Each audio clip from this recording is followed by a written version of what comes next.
welcome to episode 10 of We Shall Talk. This is obviously a really exciting milestone. It feels like just yesterday I decided to start this podcast, and now we're already at episode 10, which is wild. I'm so grateful for everybody for being here and being with me on this journey. And it's wild because today I posted this reel on like a recap, I guess, of all the guests that I've had on the podcast since the beginning. And it was like, it's a hefty amount of people, which is really like surreal and exciting at like the prospect of the future. So yeah, it's just, I'm really proud of these last 9 episodes, and I've got another exciting one in store for you guys today. So let's just dive into it, because we are going to be starting, at least for me, a reread of When He Was Wicked, which is Francesca and Michaela's story. So I'm so excited to be back on this like kind of book club train. It was really, really exciting with the last podcast that I was on. We had done a reread of An Offer from a Gentleman, which was really exciting to do and really fun to kind of deep dive and like, you know, nitpick and kind of speculate what was to come for season 4. So let's do the same thing with this one. Let's speculate what's to come for season 5, because When He Was Wicked, honestly, is in my opinion, the spiciest book of all 8 Bridgerton books. It's like so spicy. So I'm so excited to, you know, get through this now, knowing what we know. And, you know, I've already started to be like, she and her and Michaela. So it's going to be like really, really interesting to kind of read this book again and, you know, gender swapping and seeing what that brings. So yeah, it's very exciting. We will dive into this shortly, but first, I have a very special interview for this 10th episode of We Shall Talk. It is with none other than Gracie McGonigal, who plays Hazel in Bridgerton season 4. She is such a delight. She is so down to earth, so kind, so funny, so easy to talk to. And what really struck me the most from our conversation was that she was just like us. She was just like us before she got this role. She loved Bridgerton. She was a huge fan of the show, and it was her dream to be on Bridgerton. And, you know, she talks a little bit more about it in the interview, but I think that's just what struck me the most, is that, you know, it can take time, it takes hard work, and it takes a lot of motions to get there, but sometimes your dreams can come true. And Gracie is a perfect example of that. And yeah, just honestly so easy to talk to. We talk all things Bridgerton, her love of the arts, of drama, of singing, being in musicals, and, you know, just a lot of real talk about, you know, the life of an actor. So yeah, without further ado, here is my amazing conversation with Gracie McGonigal.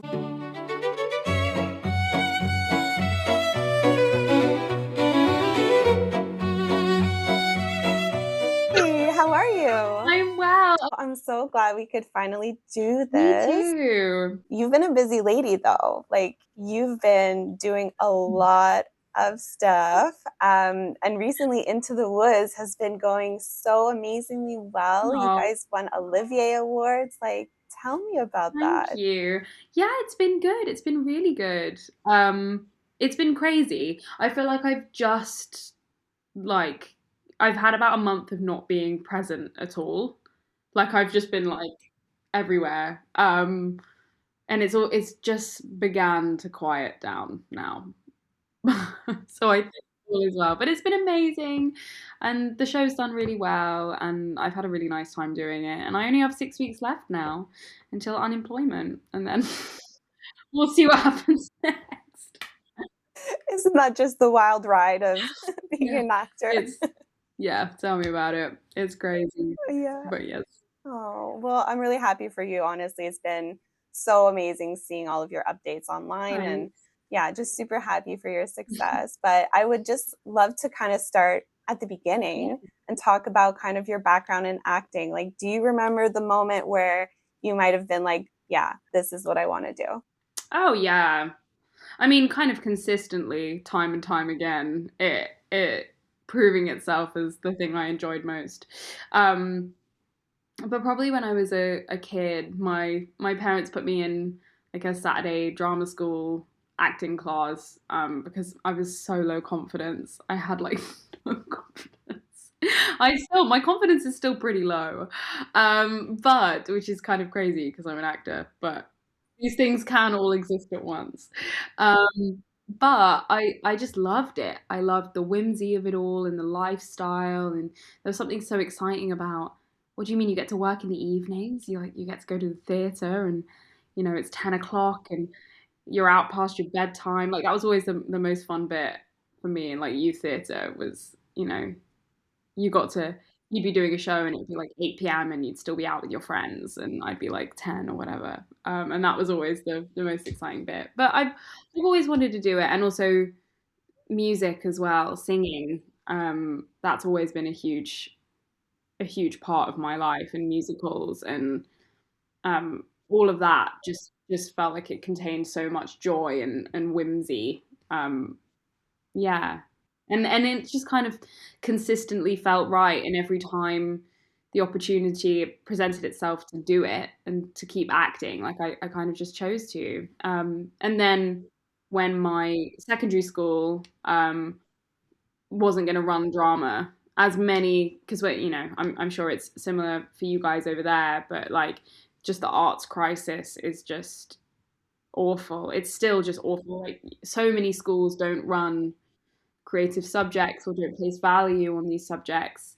And I came into a position where, when I was faced with doing further education, it was either the choice to continue doing drama in a specialist way or not have it in my life at all, because my school wasn't going to run it. And I was like, look, let me just give it a go. Let me just see. And then it all kind of snowballed from there, really. But yeah. That's amazing. That's amazing. And honestly, yeah, you really touch on something that I felt an impact growing up too. Like I was in the arts, but not the drama. I was too shy for that. But I was doing like visual arts and I did dance too. Cool. I was lucky enough that my high school, my secondary school had a specialized program, but it was so hard to get into because it was one program and everybody was just trying to cram in and get into it. So there's just not a wide range of opportunity in the arts, especially like education wise. So yeah, it's unfortunate that it's kind of like you had to be like all or nothing, but I'm glad that you went for it all. Me too, but then it makes me sad because, as you say, many people who want to keep creativity in their lives, in how I don't believe that you should fundamentally have to do all or nothing. Is the headline. I think I found so much joy in with this as a hobby. Um, I feel sad that people might not have that in the future, or young people don't get the opportunity to do it unless they are somehow already incredibly amazing or have been like in expensive drama schools and Right. clubs and things. Um, Right. but whatever. Mm. Hopefully, We can lobby for that another time. yeah, We could have a whole conversation about that for sure. My goodness. 100%. You can um, brother. yeah, exactly. Okay, so let's dive into Bridgerton. I would love to start from the beginning. I remember seeing a video that you posted of you, and I assume was your manager, telling you that you got the role. It was so heartwarming. So can you kind of walk me through the process of like auditioning and even just that moment of finding out? Yeah. Um, so it was a pretty, I want to say, relatively straightforward process for me, in that well, it's not. There was a few hoops to jump through. It was a very lucky process for me, is the headline. It was very fortunate. It's not necessarily easy. But I was doing a show in London called The Little Big Things, about 2.5 years ago now, almost 3 years ago.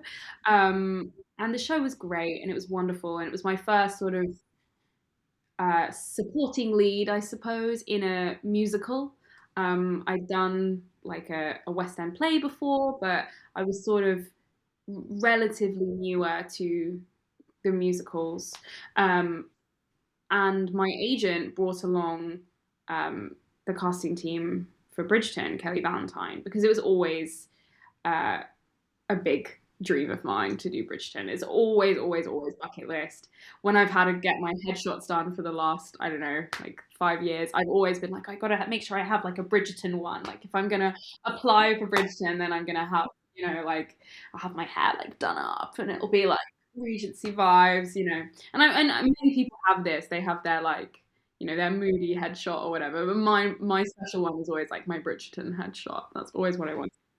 Um, I love that. it's random, right? But I was like, look, gotta shoot for the moon and maybe Oh land yeah, in the stars or whatever. Um, totally. but my agent managed to get the team to come and see the show, and they really loved the show. And we had a chat afterwards, and I was like, well, keep me in mind. Um, I don't know how a role would come up, but if one does come up, please keep me in mind. And then about a year and a half later, I find out that the initial like casting call had come out for the new gang, and they were looking for Asian women, and I was like, well, oh well, it's passing by. Maybe next season. Then they were like, hey, there's this little role, like you might be right for it, like unsure what capacity she'll be in, like we don't know. When I auditioned for it, it was just like one little scene, and it was the scene at the table where Hazel's doing the like reading the cards, being like, oh, let me think about who's next door. It read kind of differently then, but it was like, how many things am I holding up scene variant of that, and it was all alias and stuff, and I was like, okay, like she seems to be this like fun maid, but at the time I think it said like 2 episodes or something, and I was like, okay, let me just do my best, and I sent through a self tape, and then about 2 months later they offered me the job. But That's amazing. and I sent it off, I did it in my bedroom, and I had a friend over to help me do it, and I didn't forget about it. Like sometimes you send these things off and you try and forget about these things. I obviously knew that I had an unanswered Bridgerton self tape out in the universe, but it had been normally if you don't hear in a few weeks, you're like, well, that's gone. But little did I know that my agent had been secretly sort of like negotiating and making sure that the I's were dotted and the T's were crossed before I'd even come to it, essentially. So it meant that by the time that the offer was on the table, I was just like, yes, just sign away. Like I don't mind, I don't care. I'll do the show. I don't need anything. Because he knew that I'd do that essentially.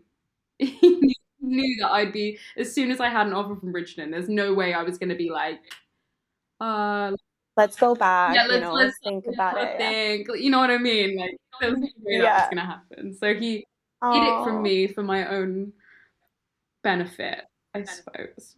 But then yeah, he told me about the job between my matinee and evening performance on another musical that I was doing at the time called Fangirls. Which is why I look absolutely crazy in that video. You never like prepare for these things because I was like, oh, he's come to the see the show. Like that's sweet of him. Like hope he hope he enjoys. But I was there. I like have like my show makeup on and like my show socks. Like I look like a mic belt on. Like I look so crazy. But I was very happy that someone decided to film and someone decided to make that happen for me. But yes. Yeah, it was an authentic reaction. And I was like, surely there's a reason behind what what she's wearing. Yeah, And it was everything. So sweet. Like half costume, half my clothes. Yeah. My eye makeup's like Yeah. It's perfect. It's real. That's what counts. It's real. You'll remember the It's moment. definitely real. There was nothing fake about that video. I was actually so shocked. I was like, huh? And that was again like, I was like 2 weeks from unemployment. Right. Yeah. So you're just kind of like, we'll see what happens. And Yeah. lo and The behold. biggest job of my life thus far. It's 2 weeks away, and then suddenly, I'm like, well, let me see if there's any like front of house jobs going, or anywhere I can pull some pints for a bit, and then 9 months of my dream job arrives. Yeah, just like that. Okay, that's what we're doing. That's amazing. Yeah, yeah, such a roller coaster. But yeah, I mean, it's definitely been amazing to see, and like we love Hazel because we first meet Hazel. She's at Cavender House, which sucks for her, and then eventually she gets hired on at Bridgerton House, which is great. Yeah. And it's all thanks to her bestie, Sophie Beck, which has been a really cute relationship to see.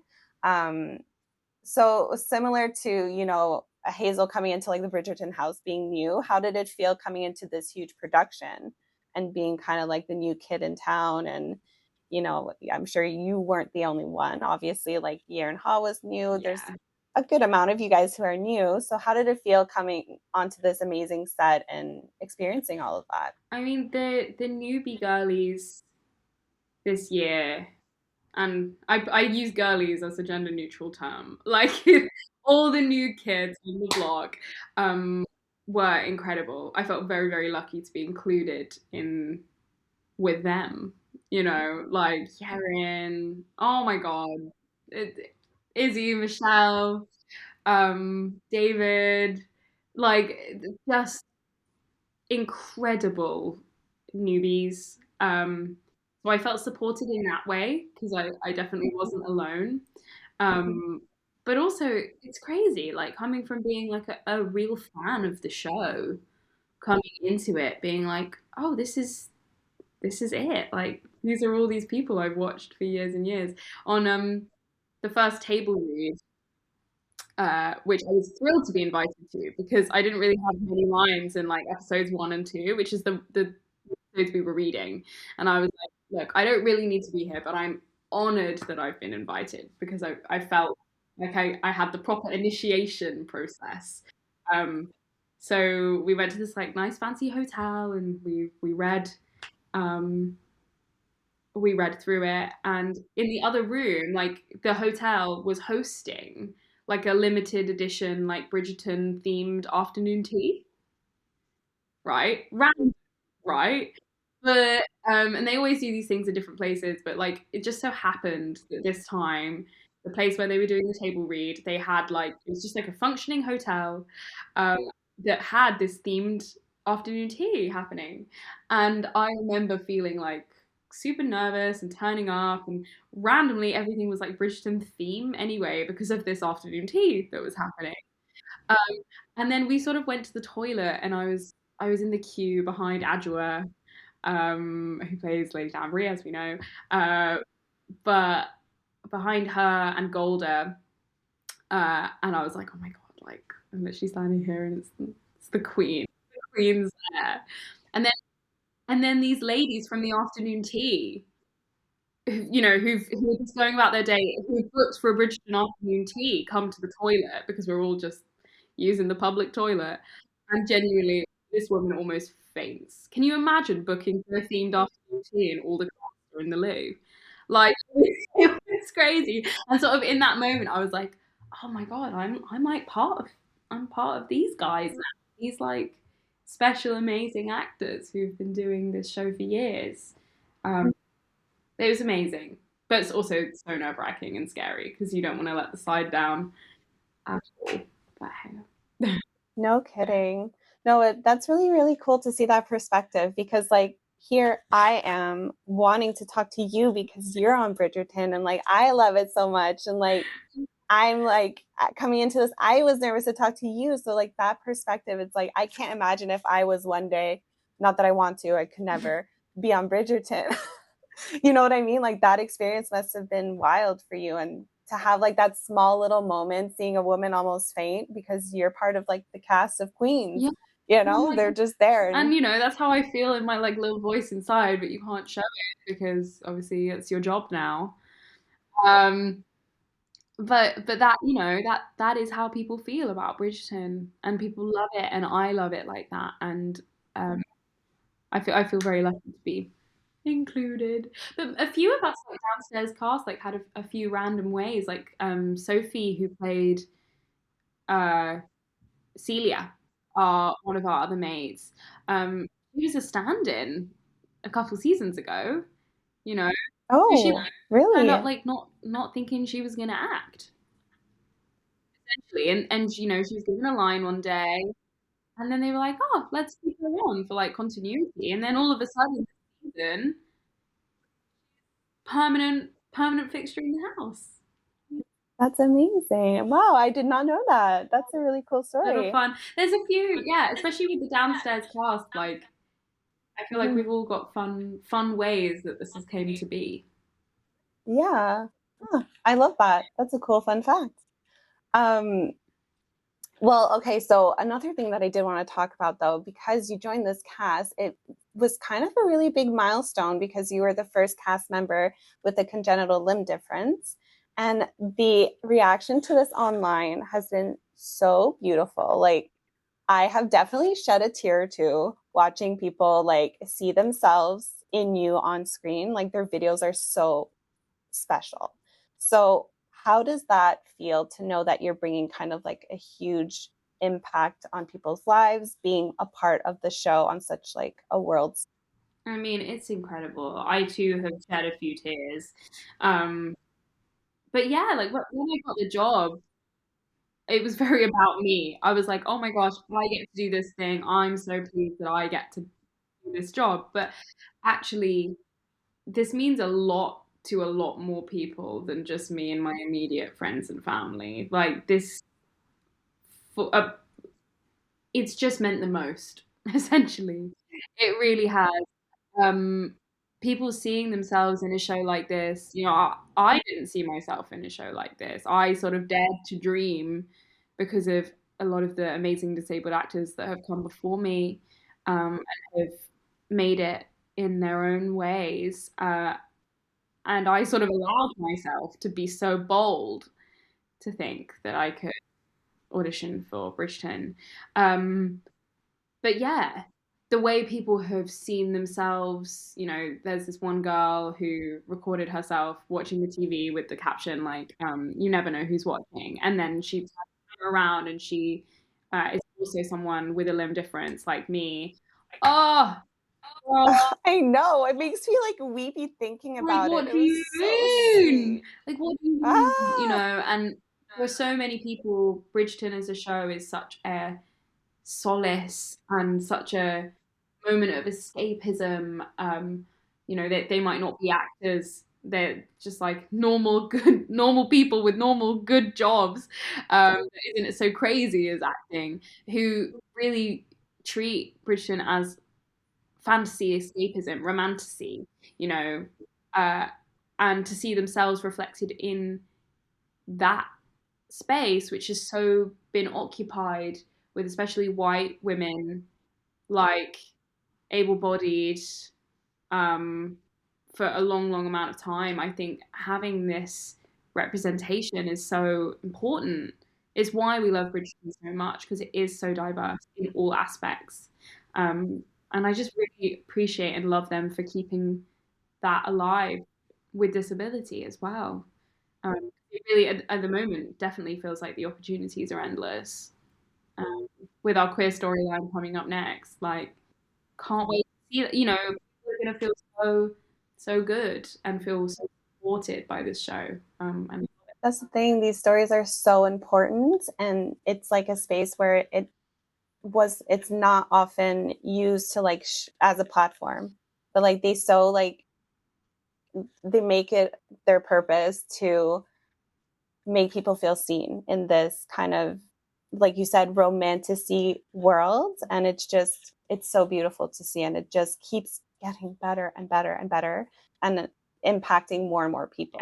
100%. And I just feel happy that they continue to challenge themselves in that way and continue to think outside the box, because they've already done so much. They've already opened so many doors and created so many careers, um, that they so easily could just become formulaic, and they don't. They continue to challenge themselves and challenge perspective, um, and prove people wrong as well. You know, whenever there's random haters online chatting about historical accuracy, they're like, no, that's not No, this show. That's not what it's no, no, that's not why I'm watching about. it. It's romance. Yeah, And we exactly. That's the headline. I love it. Well, speaking of romance, we need to talk about your character, Hazel, and the subtle, I'm going to say subtle attachment, but it kind of became a big attachment to Footman John, played by Ollie Higginson. Yeah. We love them. We love them. Oh, honestly, Ollie, what a blessing to have him in my life. He's such a wonderful man.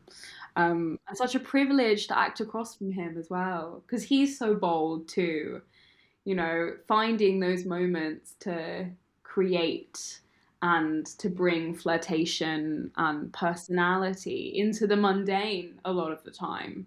You know, a lot of the time, the function of the scenes that we're doing is like making tea and delivering a letter, and to bring the level of personality that he brings to it is truly very excellent and should be studied. Um, and it's great, and great to become really fast friends with him as well. Like, we're really, really close friends now. Um, and I feel so lucky about that. He's so great. So much fun to have our little romance. As a disabled person as well, it was very important to me to have that too. Um, because that's not always the story with disabled people on screen. Sometimes, we're lucky to just be existing, let alone daring to have loves or flirtation or hatred, even. Like, sometimes extremes of emotion don't feel um, accessible to disabled people on screen. Slash, it's a myth that they can find love and be in love, and uh, that's definitely not something that I saw growing up. It took me ages to sort of realize that I too can be sexy and flirty and all of those things. Um, so I feel very happy that even in a small way, people can find that in Hazel and John Hon. They're so cute. We need more. Fingers crossed for more of them in future seasons. That I was at Modern Ollie's show when you came on stage and you did a little performance. You guys are so, so good together. Also manifesting more special guest appearances with you and Modern Ollie. I mean, always me too, to be honest. Because love, I don't know, we're very twin flames in that kind of way. Like, we come from a similar world. In the When I met him the first time, I kind of didn't realize. I knew that there'd be like a little bit of flirtation with a footman, and I was like, okay, we'll see. And then he comes in, and I'm like, oh, him. Also, because I saw him in the last 5 years, in the theatre scene, in London, just as an audience member about 5 years ago. Um, just before lockdown or just after lockdown, I can't remember. And I remember following him on Instagram because I saw him in Bridgerton season 1, and I was like, oh, go him! Like, I just saw him in theatre, and now look at him and go. He's in Bridgerton. Go him. And I dropped him a little follow. Um, and then I came in and I was like, oh my God, I know you. Are we gonna be hanging out? Is it like, are we gonna get to know each other now? And the fact that we both have come from this like musical world and theatrical world as well, and we're both sort of in telly now, and the fact that we can just get together and have a little sing song, you know, that's just so lovely. I feel like we get each other in many ways like that. Um, So yeah, whenever he asks me to sing, girl, I go. Let's go. Yeah, you run. I love it. I love it. And hopefully I'll be there again. Although it is quite a ways away Yeah, from I was gonna. me in Canada, but Yeah, like you coming from Canada on yeah. Ollie. Well, honestly, any excuse for me to go to London, honestly. I've been like 6 times already and I'll always go back. I love it I there. know the prices are so crazy at the moment, though, Diva. I I know. Doing my best over here. I'm like, Ollie, I will come if I have a like paid gig over there. If I can do content somewhere, I'll somehow go. But like, happen. it's got to pay me somehow, guy. Like, it's a lot.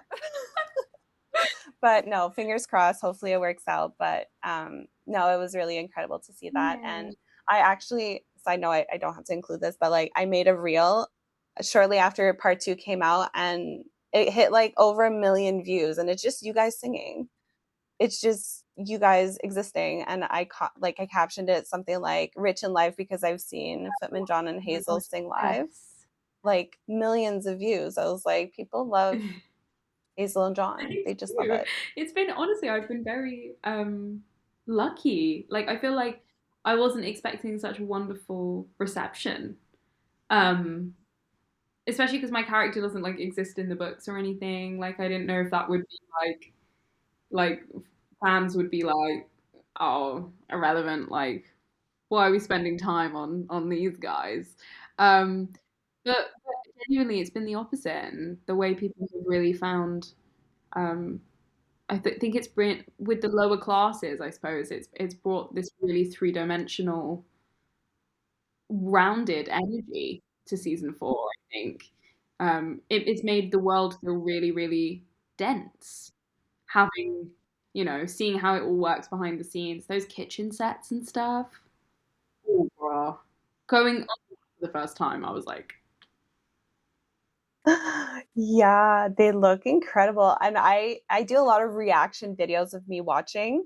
And one of my reactions was like I got emotional seeing like the downstairs because I was like, we've never seen down here. And I love Downton Abbey so yeah, much. And it gave me like Downton Abbey vibes. me too. It was It's beautiful. definitely filled that little hole where Downton has left. Um, there is a Downton-sized hole in British period drama that, and we miss it. Like I miss. Oh God, I love Downton. I've been a period drama girl though. Like I have been loving period dramas for a while. But You love it. Big fan. I love it. So one last thing I wanted to kind of clear the air. There has been a little like a skepticism about Bridgerton season 4 about the fact that in part 1, Sophie leaves Cavender House to go with Benedict mm, without her bag.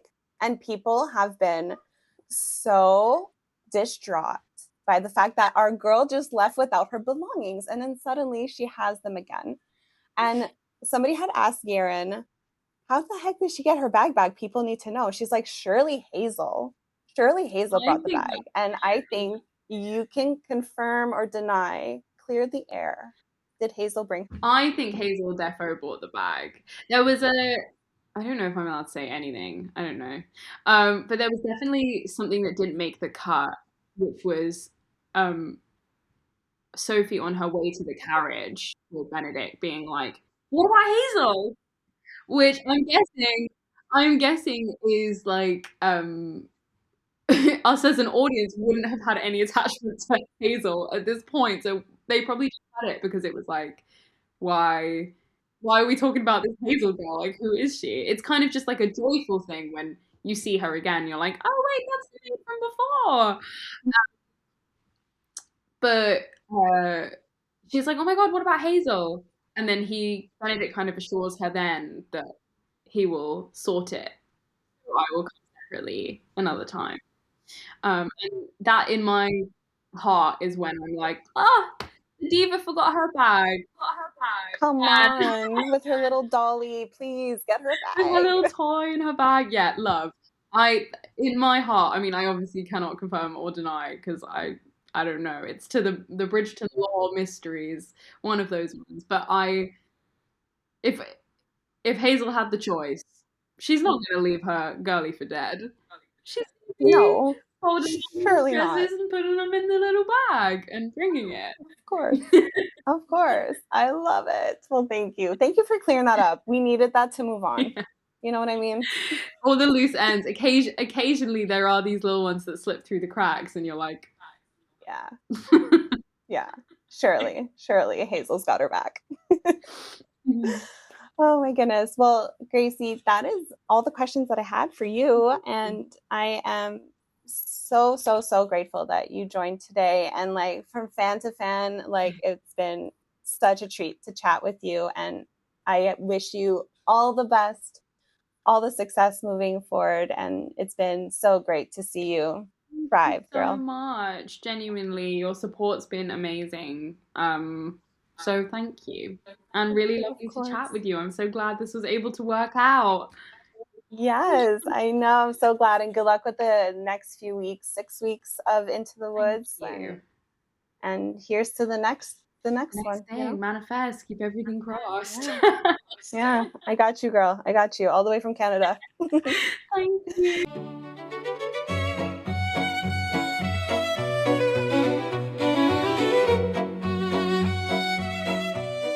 Welcome back. I hope you enjoyed that conversation with Gracie.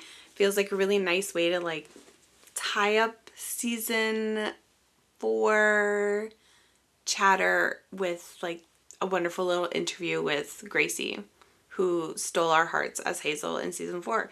So now we're kind of moving along to season 5. Season 5, When He Was Wicked. And I'm not gonna lie, if anybody caught this, you probably did if you're reading along with me. There's no prologue. I said there was a prologue. There's no prologue. That's my bad. I didn't want to forget the epilogue, so I just kept thinking of like the logs and I added a prologue. So anyways, this little bit of the reread is very short. It's literally 3 chapters. And also there's 1 chapter left to get to part 2. So I didn't. It's an imperfect reread of When He Was Wicked.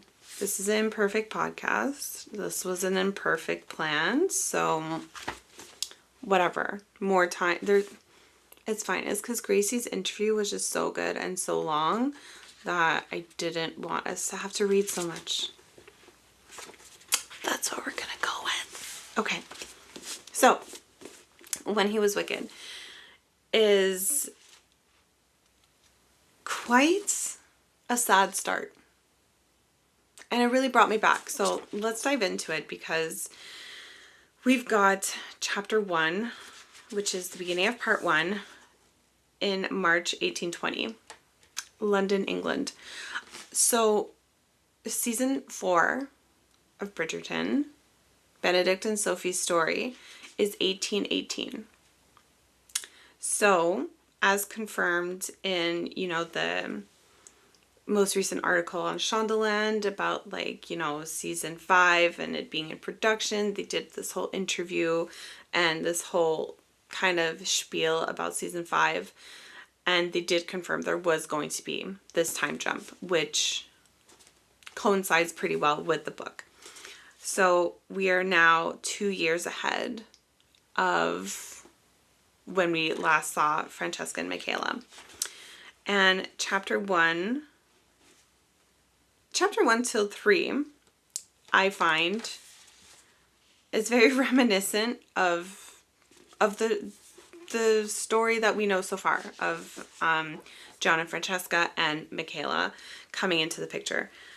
So it really feels like, yeah, the source material for their story in season 3 and season 4 was pulled directly from chapter 1 to 3, because it was kind of like opening an old wound. You know, it's like, okay, yeah, let's go through the trauma again.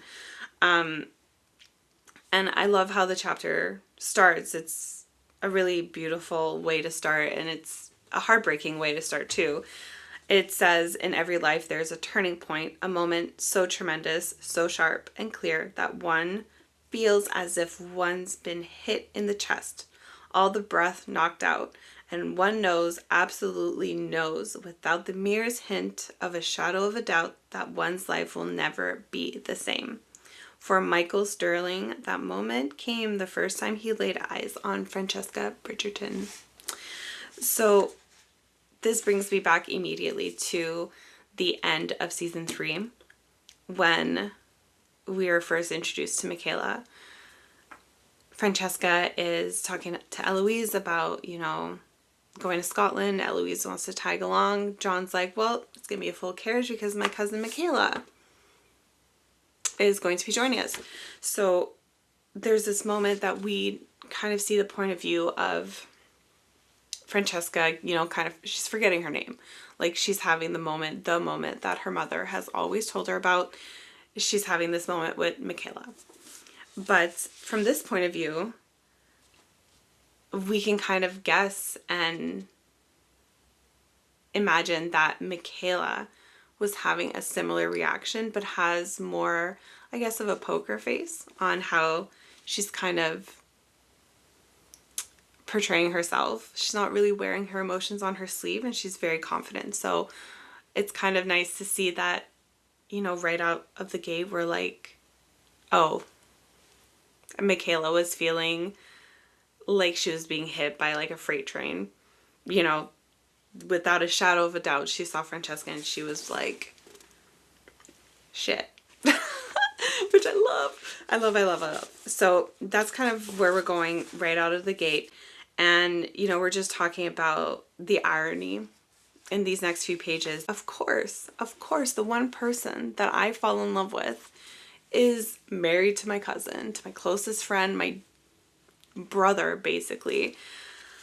So it's really, really heartbreaking. But I think what's interesting, and what will be interesting in the show, is that there's going to be this layer of forbidden love because of like the time and age, and, you know, the fact that she would be, you know, queer would make it impossible to begin with in her mind, let alone the fact that she is married to her cousin, right? So there's like 2 layers of heartbreak in the show for Michaela, which is kind of not the best way to start, but this book is, it starts in a tough way. So anyways, we continue on.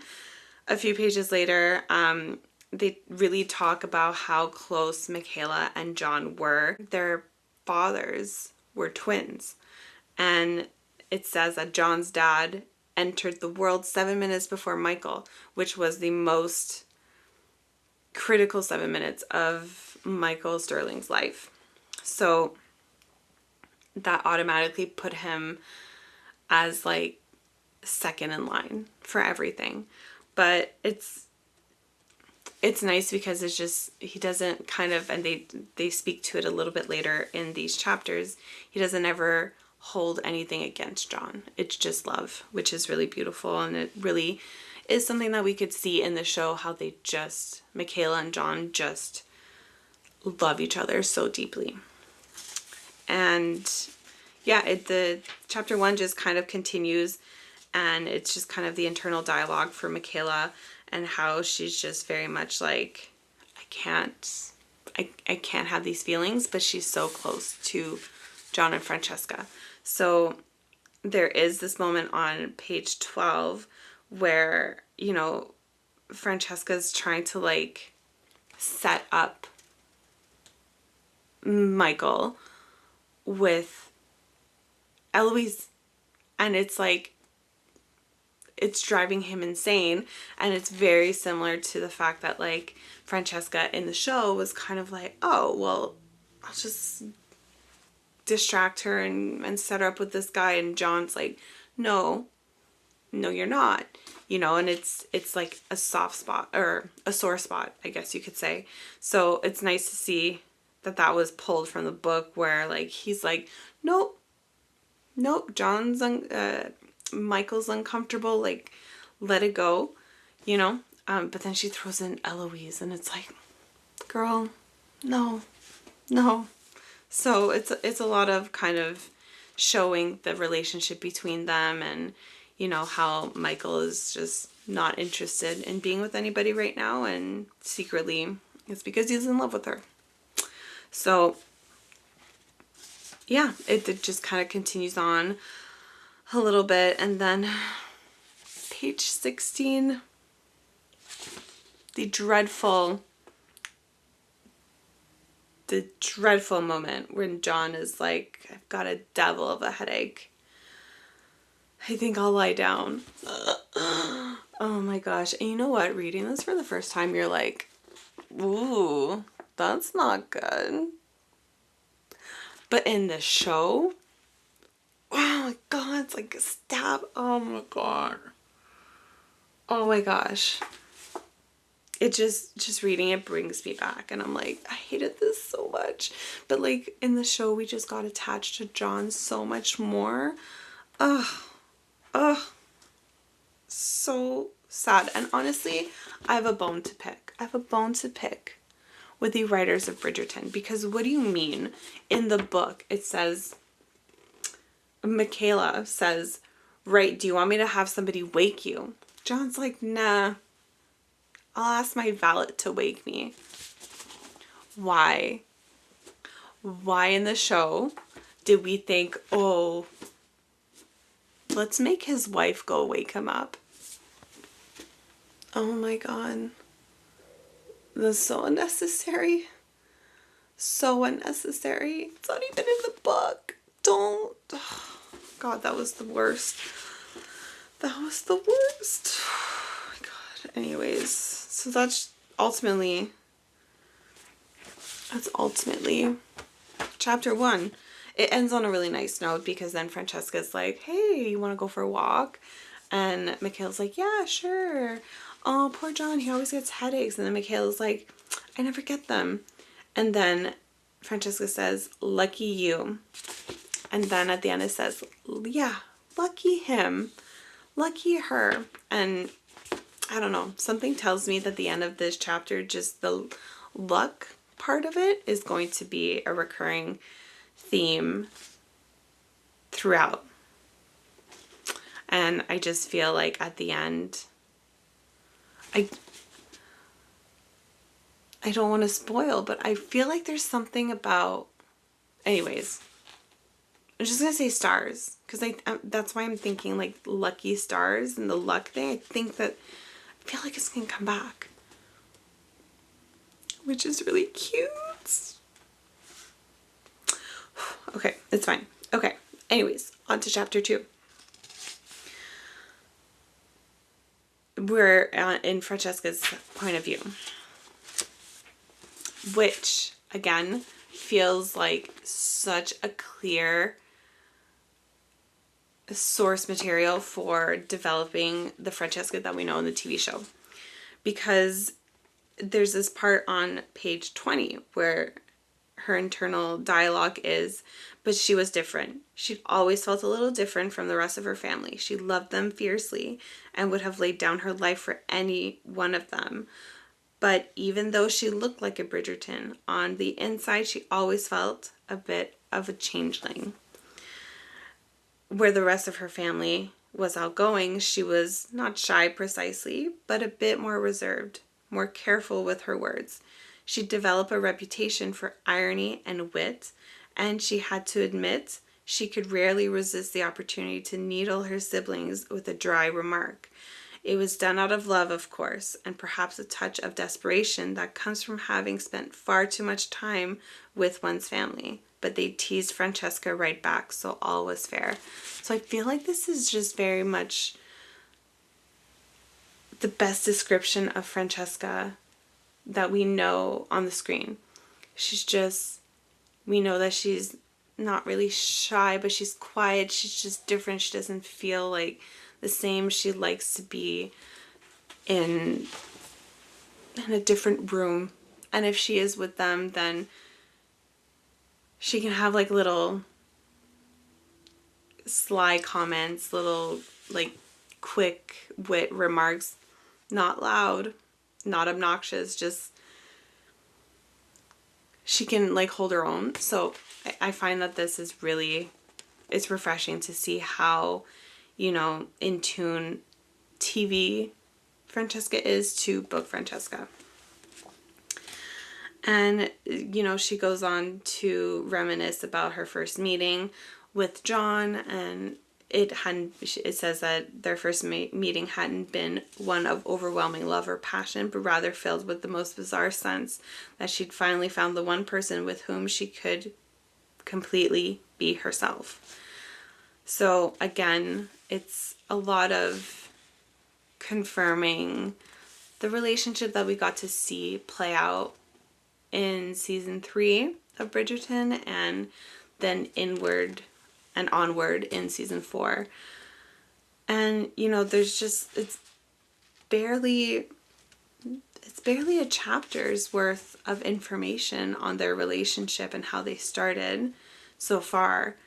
And yet we were lucky to have basically 2 seasons of their love story. So it's, honestly, it's a really beautiful gift that we got. So on chapter 22 is this moment where they dive into a little bit more on how Michael didn't ever hold a grudge against John for being, you know, the heir to this title. It says, Michael didn't seem to envy him. He didn't envy him. It was amazing to her. He'd been raised as John's brother, John's older brother even, and yet he never once begrudged John any of his blessings. Good guy. Michaela, she's a good girl. She's good people, family people. We love that. But then on their walk, they continue their chat about, you need a wife, like you need to find somebody. And, you know, there's just some back and forth banter about it. But then at the bottom of page 23, we have the first reference to what, in my recollection, continues to be quite a theme, and hence the title of the book. Francesca says, tell me something wicked then, something John would not approve of. I can't remember specifics. But this wicked obviously is like there's little lights flashing in my head. Like this is the start of something spicy.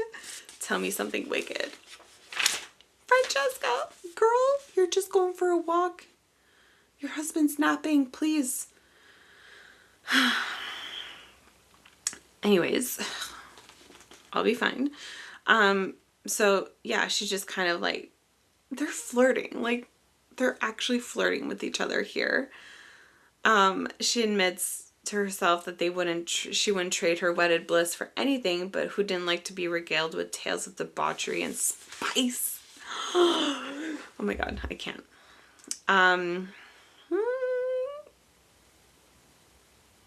But yeah, they continue flirting. She blushed, drat it all.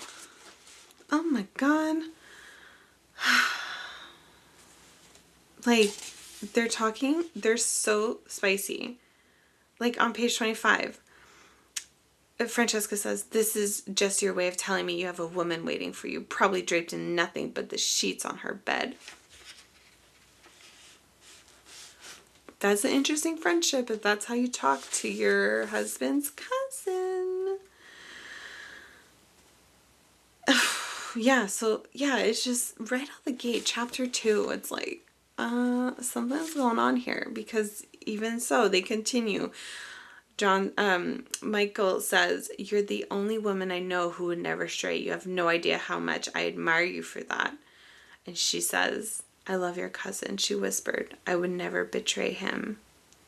He brought his hand back to his side. Where was his hand? Wait.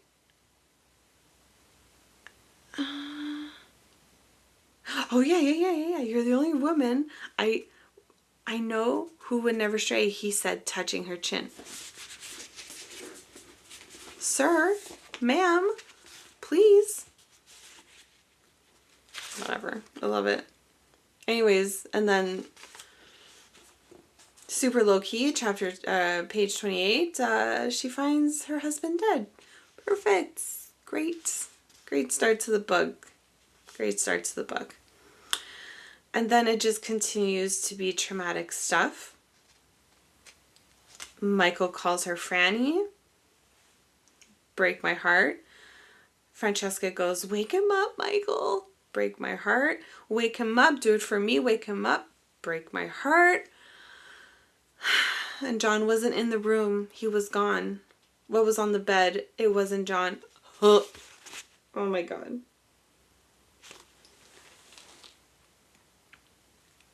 The narrating here, it's too soon. When did John die? A mere 3 months ago, John died. It's not the time to be reading this. Yeah, it's devastating, obviously. For the next few pages, it's just devastation. And then it goes into, oh no, the whole, "Do you think she's pregnant?" story, which was so heartbreaking in the show. And equally in the book. Because in this instance, in the book, it's Michael who is having these conversations with the Lord, who is the appointee of the Committee for Privileges of the House of Lords. You know, just casually coming over being like, "Hey, you think she's knocked up?" My God. Michael, "I don't know. I didn't ask her." No shit. God. And then it just continues on with these awful things. Like, furthermore, if she is pregnant, a member of the committee will need to be present at the birth for risk of baby switching. Come on. But it's such an important part of history to not be overlooked. So it's outlined so well in the book, the realities of the time, and it was outlined so painfully but accurately in the show as well. It was very dark for Bridgerton. It was really the first, episode 7, Bridgerton season 4 was the first of its kind in the whole series. And it should have been an indication that Francesca was going to be season 5, because we dove so deep into her story, more than we realized, because just chapter 2 and we're like mid season 4. Like, these are all super important points to have hit. And yeah, her story is a very sad one. It's very sad. So yeah, we're seeing a lot of, what Benedict kind of took on in the show, but Michael is taking in the book. He snaps, "The devil take the earldom." He didn't care. He was just like, "She's widowed yesterday. I will not burden her with such intrusive questions." So, he's very much seeing what it's like to be in the position of decision making. And then, you know, it just kind of continues on with Francesca being very solemn in her grief and being like, hey, well, and very practical and pragmatic. Like, we need to tell your mother, we need to tell his mother, they're still in Scotland. And again, just very much like in the show where she was like, if I don't stop doing things, like, I don't know what I'm going to do with myself. Like, I need to do things. I need to be useful. And it ramps up in the book, in this chapter, to, you know, what we eventually see in the show, which is her ultimately being like, I'm pregnant. Ooh.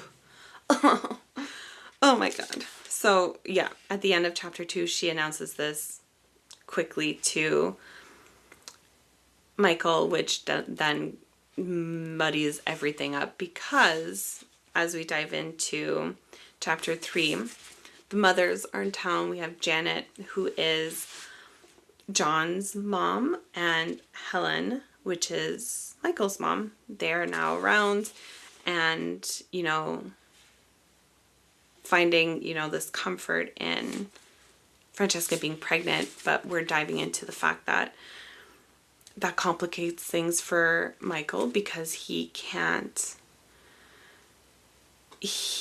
assume the earldom and take on the responsibilities or even be seen in society as the earl until they know the gender of Francesca's baby.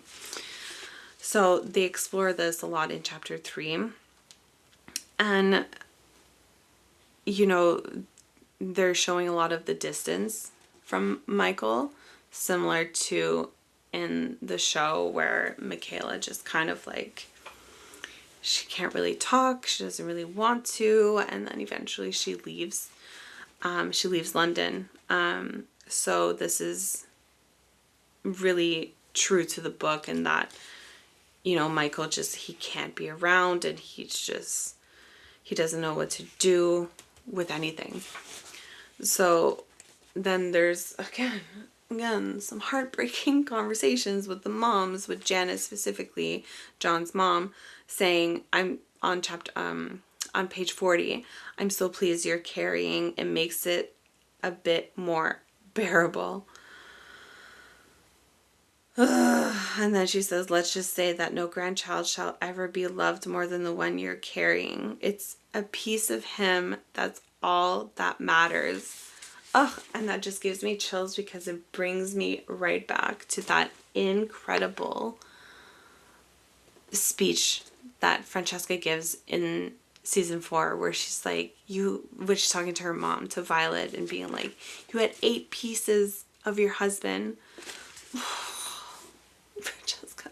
Oh my God, it's so sad. So yeah, this line at the bottom of page 40, it's a piece of him. That's all that matters. That's a lot of pressure. That's a lot of pressure on Francesca. Ugh. And then on page 41, there's more, you know, we dive into more of the reasons why this might be difficult for Michael, where Janet says, I've heard more than one matron say they simply can't consider him as a potential suitor for their daughters until and unless you give birth to a girl.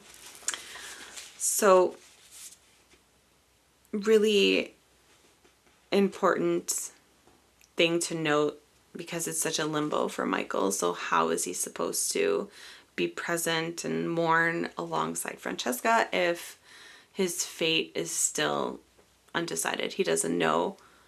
I feel like a part of mourning is like knowing or trying to control what you can, which is like your next steps. And if he doesn't know what his next steps are, like he doesn't know what his role is, then how is he supposed to move on or heal and mourn? So it's tough. It's got to be really tough. So this conversation with Janet kind of continues, and, you know, they talk about their concerns for Michael. And then we're about midway of the chapter, and there's a break, and then Francesca says, I think I'll go for a nap. No good things happen when you decide to take a nap in Kilmartin House. It just, I wouldn't risk it. But anyways, Francesca's like, I'm tired. I'm gonna go take a nap. So, yeah, that's the moment. Trigger warning.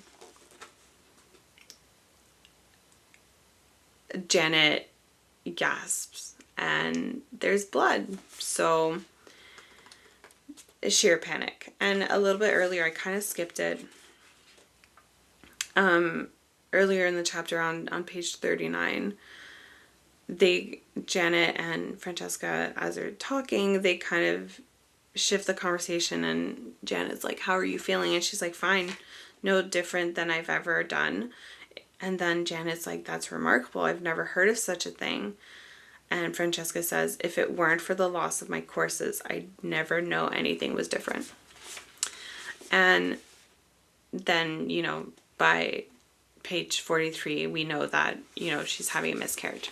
So for me, this part of the book is really tough, because I have experienced this. And the symptom tracking and like why am I not nauseous today? What's going on? And, all of these, you like kind of want these awful symptoms to like reassure yourself. So as soon as I read that part, I was like, girl, that's not good. So, this book is a really important one because there's a lot of like real conversations being had about the reality of fertility and conception and prenatal loss and all that stuff. So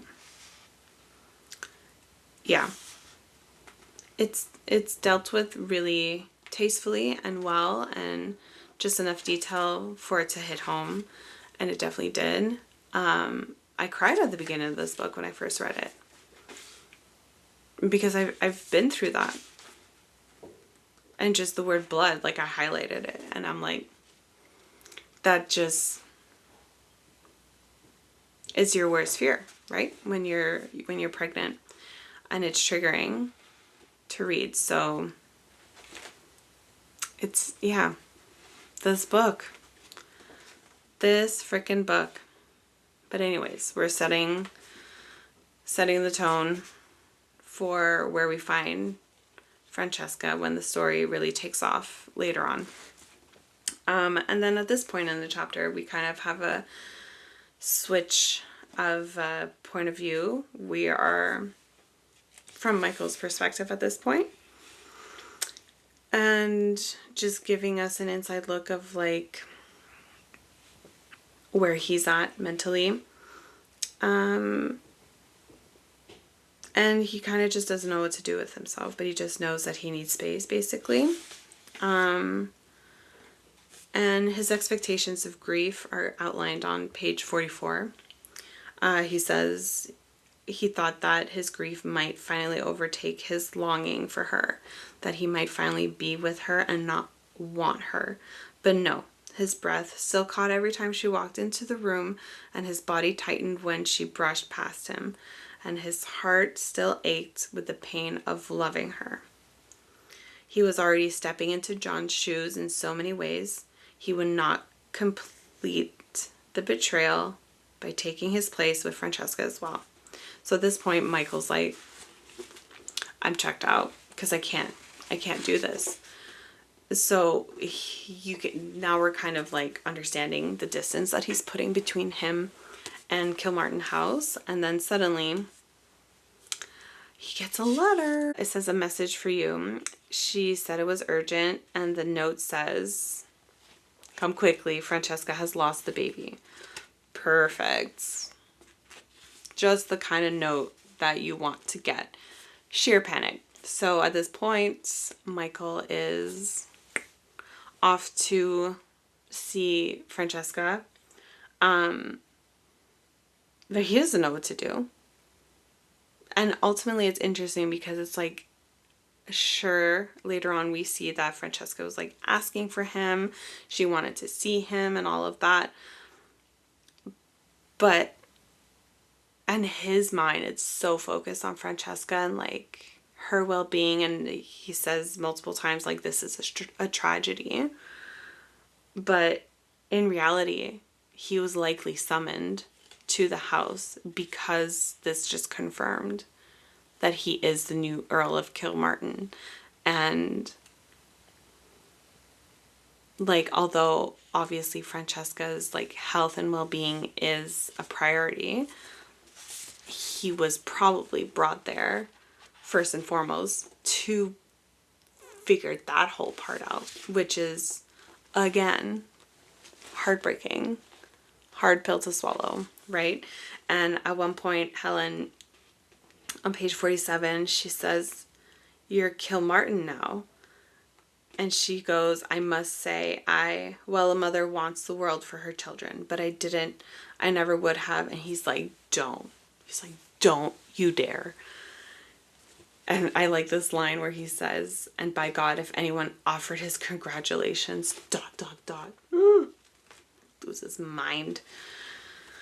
So, yeah, he's not celebrating. Not at all. And then they kind of shift the conversation back to Francesca. She asks for you. She wants to see you. And he's like, I cannot.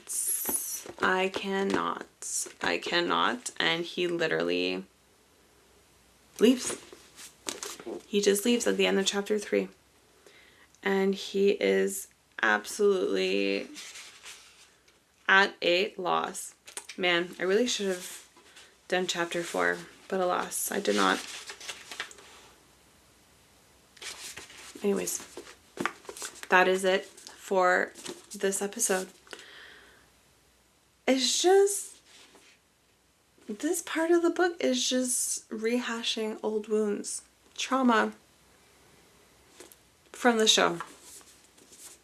Just a gut punch, you know? Why not? Why not? But you know what? We gotta go through the hard stuff to get to the good stuff. So, yeah. And it's interesting looking at part 2, 4 years later. So, I don't know how they're gonna do this, but we'll talk about it next time. Because, like, what do you mean this story really kicks off technically 6 years after season 4? I don't know. You don't know. So, join us in 2 weeks' time. We will be covering chapters 4 to complete part 1. Chapter 4 to chapter 10. A heftier chunk. We'll see where that brings us. And yeah, we'll see if we have any other news to talk about at that point. But it will be a big chunk of chapters, so we will cover that for most of the episode. So that's all for episode 10. 10 episodes down, and we shall talk. And thank you guys for being here. I hope you're enjoying this reread. It'll get better. It'll get exciting. It'll get spicier. It'll get wicked. But yeah, we gotta push through. We can do hard things. We can do hard things. Everything will work out in the end. And on that note, thank you so much. And we'll see you next time.